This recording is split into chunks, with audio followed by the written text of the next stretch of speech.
Hello, we are looking at your next slide for 7.4. In this one, we're talking about degrees on the unit circle. This slide has all your boxes where you need to type stuff in while I'm talking, but let's go ahead and look at a blank one so I have some room to write. So the first thing we're going to talk about are the quadrants. Now, when you have a coordinate plane, it breaks your plane into 4 quadrants, and we number them. And when we number them, we go counterclockwise. So my first quadrant, quadrant 1, is going to be the purple one. My next quadrant is going to be quadrant 2, and again we're going to the left. We have quadrant 3, and then my last one is quadrant 4. Again, start right here with your first one, and then we travel sort of backwards to get our quadrants. When you're typing these in on the computer, I know I sort of wrote you're just using capital I's, so this would be an I, this would be II, and then the last one is IV. So then the next thing we're going to talk about is our angle measures. Now, we already talked about how you could travel in a positive direction or a negative direction. You always have to start here, where quadrant 1 begins. Again, that is your initial side for all of your angles anyways.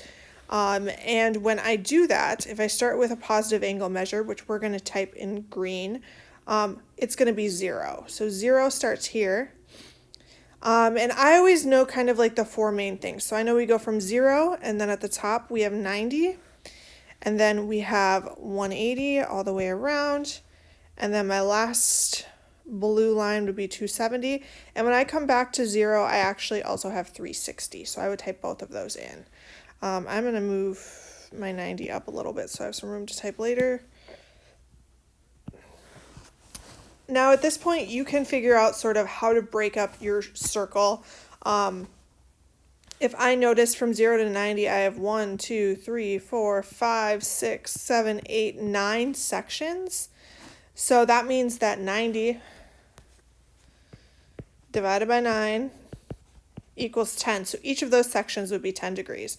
So here you would have 10, 20, this one would be 30, 40, 50, 60, so on and so forth. You don't have to put in the 10, 20, just make sure you at least have 30. But notice that my big sections are going to go up by 30. So my first one will give me to 30.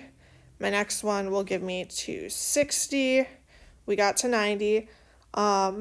And then in your green one for the following one, it would be 120, 150, 180. If we add 30 to 180, we get 210.